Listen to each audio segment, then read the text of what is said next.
Good morning, South Carolina. If you are a Duke fan, go ahead and just take a deep breath and exhale this morning. There was March Madness in Colonial Life Arena on Sunday night as the number 9 seed UCF took on number 1 overall seed Duke. And guess what?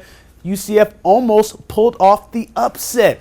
Well, I'm here on the National Portrait Gallery steps. All the fans are out here. The new tradition has started as the fans get on the steps celebrating that win over the Vegas Knights tonight.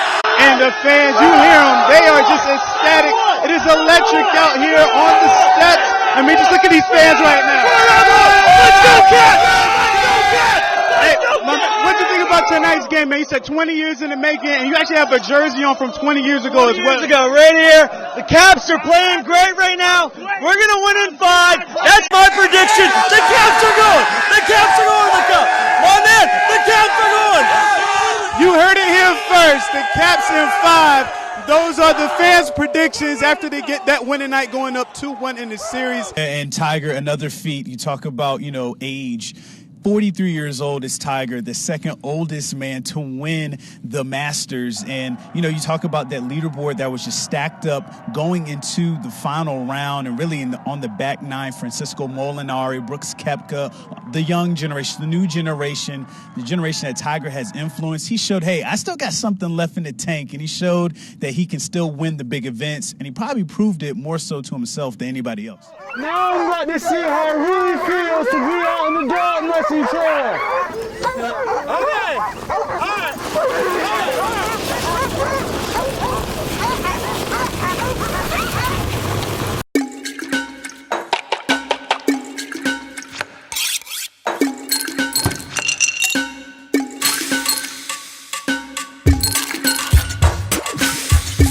Welcome back, ladies and gentlemen, to another segment of Joe Cooks. And today I'm making my famous ribs. You can call them Joe's Ribs. I don't even think I have a name for them, but I do have someone that can help me maybe come up a name for these ribs. And that is Olivia Thompson, shooting guard for the Lexington Wildcats and soon to be Gamecock. Olivia, thanks for joining me today. Thank you for having me.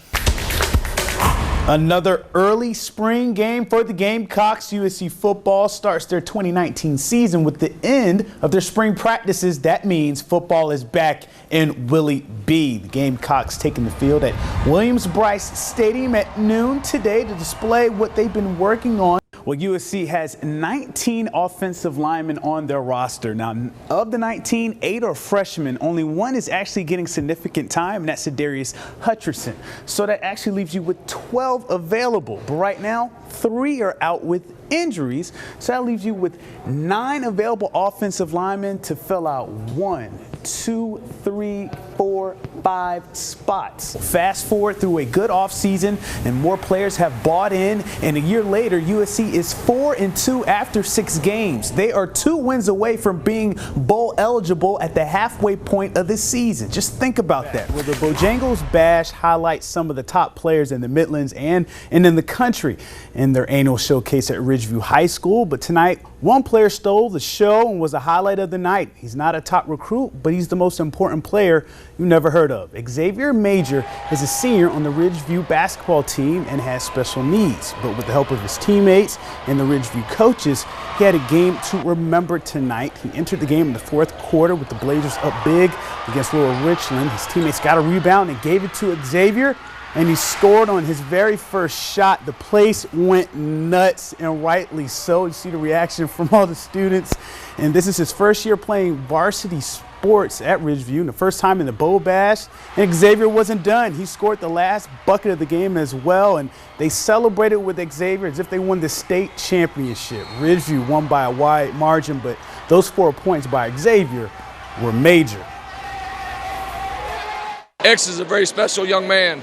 When the Gamecocks kick off the 2018 season against Coastal Carolina at home, there are a few players that you need to know about on both sides of the ball. Let's start with the offense. Of course, we've got to start with number 1, the man, Debo Samuel. The Wofford Terriers, they have a triple option offense, which means the quarterback, the fullback, where the halfback could have the ball. But what Wofford does, they play a little three-card Monty with opponents. They've been doing it all year. Who has the ball and where is the ball? In fact, they've been fooling opponents all year. They have the 6th best rushing attack in the nation. They actually average more rushing yards than Georgia. So South Carolina, they're going to have to keep their eyes on the ball as much as they can against a very different type of offensive attack. Effective immediately. We're going to bring in Joe Cook now, and there's been a lot of speculation about this ever since the season started or season ended, and perhaps before then, because the Gamecocks were not performing at a level that some thought they should be performing at.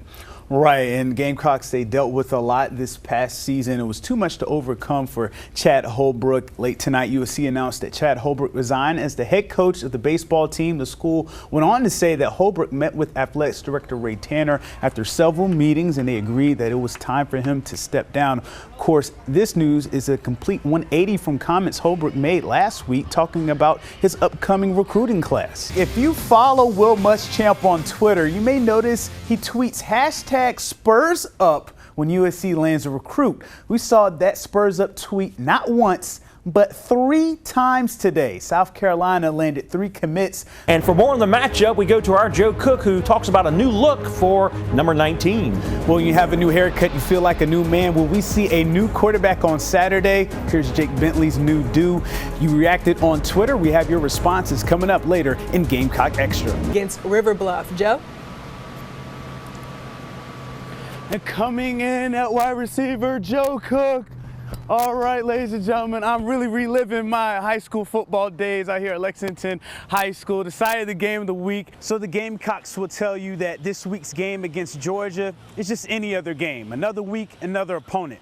But that is not the case. This is the biggest SEC game during Will Muschamp's tenure here at South Carolina, and this game has national title implications. If USC defeats Georgia, they take a hit to the Bulldogs' title hopes, while SEC becomes one step closer to the SEC East Division title. With coaching and acting as his passion, you never know, we may see Justin portray a basketball coach in a future film or TV show after playing for, observing, and coaching alongside Frank Martin. Pretty sure he can nail that role. Now it's your time to be a part of Gamecock pregame. Grab your phones and take part in Gamecock pregame. Tweet me on Twitter at Joe Cook Sports. Let me know who you think is going to win, Florida or South Carolina. Again, tweet me at Joe Cook Sports on Twitter and let me know who you think is going to win, and we'll keep you updated on the results as the show goes on. And coming up next on Gamecock pregame, Daniel Bonds has your weekend weather forecast coming up next. Stay with us.